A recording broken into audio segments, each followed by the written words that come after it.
Hey everyone, John Mike here. We're back with another video. Today we're going to be going over the new episode of Skeleton Crew Star Wars on Disney Plus.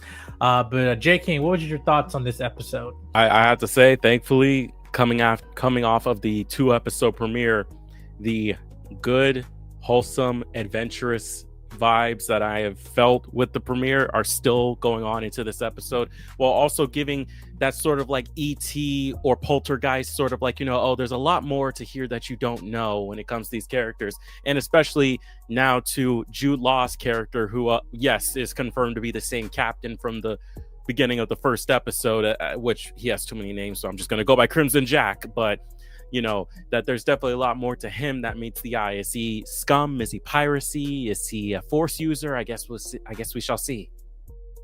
Yeah. Well, this continues with the them going on the ship, having the droid, basically accompanying them, and they're basically trying to find how to get back home, and they kind of get into this pirate base where it's almost like a checkpoint in the outer rim, the galaxy. Where different pirates, different gangster mobsters come in to basically either buy some parts, buy some droids, whatever. But yeah, it's funny, you see you see Easter eggs around just the set, stuff like that, especially like with droids. Like I saw the one with the droid from the Clone Wars. Did we win? Did we win? Yeah, and then there's also the one where he's like, I must save the prince, which is actually a Legends Easter egg there for anybody who catches that. But yeah, so like those Easter eggs in there. But as they're trying to escape from the jail or whatever that they were from, and Jude Law helped them escape and stuff. We're seeing also these interactions with these characters where they're learning whether or not to trust Jude Law's character or not, but definitely just by his dialogue, he's giving off, I shouldn't trust you, I should keep my eye on you. What was your thoughts on like as the kids? One, as each of these kids now, you kind of seeing which type of archetype they're playing at, but I think even though that you can say it's stereotypical, like we've seen this before in terms of what type of child or character they're going to be in terms of this group, but at the same time I also feel, and I want to hear what your thoughts on this, like to me I feel like it's balanced, where it's like each kid basically complement the other, even though they banter or whatever like that. It's not like, oh, one's a star, one outshine the other. Like each of them are definitely an archetype in a child, middle schooler character that but I think all of them interact with each other cohesively. What was your thoughts on that? I have to agree. It's like each of them, especially just in the sense of talking about how they interact with Crimson Jack, it all feels natural and it all gives them their own sense of character, because it's like by the nature of how they trust, or if they do trust his character, it gives you an idea of what type of person they are. Like, we got one here who sees the Force and believes he's a Jedi and just believes that he is a keeper of peace, which again, we'll get to that. You have one that is completely not trusting, but understands that may need to keep them around in order to, get through some of the stuff that they wouldn't be able to just because of the fact that they're kids. Then you got one over here that is really just trying to get a good read on on the type of character he is. And then you got Neil over here trying his best to, be the middleman in there. It's like, he's not fully trusting, but he's not fully out of the realm of maybe he could be a good guy, sort of deal, especially with stuff that we learn about him going through this episode.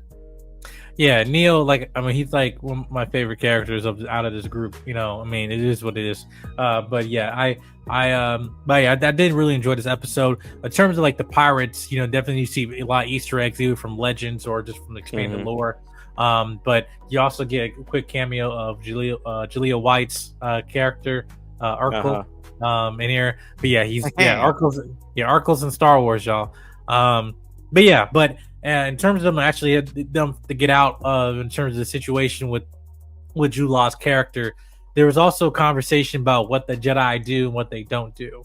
Right, in terms of like, well, the Jedi don't leave no man behind. So like, what is it about his character? Like, is he trying to become an imposter, or is like, but yet we see him, grab the keys and stuff like that. So it's like, he's a Force user, but he's abandoned Padawan turned pirate, turned scavenger, whatever. But yeah, so there definitely some mystery with his character. But I have to say, I have to give a shout out to Jude Law. In terms of like his performance, again, he definitely given very like charismatic in terms of interacting with these kids. And again, I keep saying this, but like there's a position where you can direct children and it can go horribly wrong. You know, Sam Raimi, but it's like this. It to have yeah, you have kids. Yes, they make dumb decisions, but like yeah, that's what a you know a 12-year-old kid probably would have done, or it's just like it's not like oh yeah well, yeah but this well, yeah because this happens when no adults are around. Like it makes sense when you leave them on a ship by themselves and stuff. But yeah, in terms of that, like what was your thoughts in terms of uh the conversation about the Jedi and what they do, what they don't do? It's like okay, like and how he responded, just like oh yeah, we our Jedi don't say that. It doesn't mean like he says that. You know what I mean? But it's kind of like yeah, he definitely gives some type of mystery though. Yeah, I mean, it goes into a whole different thing of like these kids already have a limited idea about what the Jedi are. I mean, hell, as we find out in this episode, they had no idea about any of the wars that went on during the prequels or the original trilogy. They have no clue about the Death Star or Alderaan being gone. So it's like their knowledge anyways is limited. But in terms of just how Jude Law plays off of that, I'd say, yeah, it's very much a whole charismatic thing of, it's not in the sense, it sounds like he's trying to make them believe it in a sense where it's like, this thing like, oh, Jedi don't leave a man behind. He's like, well, I mean, a droid isn't technically a man, even though every Jedi we've seen has had a droid and has never abandoned their droid ever. But yeah, but Right. it's like he's doing it in a way where he's trying to sound convincing to them enough that they are just like, okay, yeah, fine, you're not wrong there, or something like that. Even if whether he knows the truth about what the Jedi actually do or did or not. But yeah, it's like he's trying to be very slick with it. Yeah, and I'm like, again, I'm liking the pacing what we have in here so far. Because definitely the momentum is pushing, but to that detail about saying, yeah, these kids, wherever they from, they don't have no knowledge of anything from the Outer Rims to the galaxy about the conflict that's going on, the politics of it all, which also is a metaphor about just children today too. Like they don't know what the hell's going on, right? And that's unless what we tell them, right? So Right. that's also a question with their parents too, as they're trying to get law enforcement, everyone trying to come get them, and they're like, wait, what is the information you're not telling your children that they might need to know, right? But again, like this is like this perfect dystopia, but well, stories is always underlining truth behind all that. So but I just thought that was just interesting, and I'm intrigued to see the revelation get revealed through the eyes and lens of these kids. That makes sense. Yeah. Like it just kind of makes it more organic. Like yeah, like how you don't know the Trade Federation and credits and blah blah blah blah. I was like, and then it challenged you as a Star Wars fan who are a seasoned Star Wars fan. Like, hey, these are children. Check your your intellect here. Take a step back and be like, you know what? Hey, I might not know what the hell's going on too, and that's okay because they don't either. So we're going this ride together, right?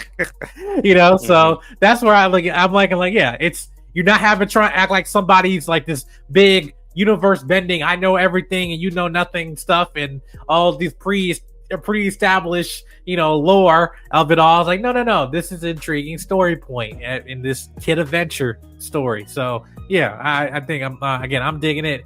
And I know, I'm having a good time with this, but it doesn't get better though. I'd say with the episodes I've also seen coming up too, they definitely expand in just terms of the lore of what the world or this part of the galaxy that they're establishing here.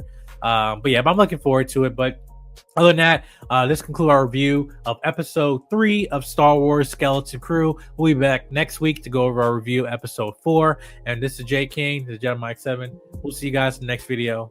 Peace.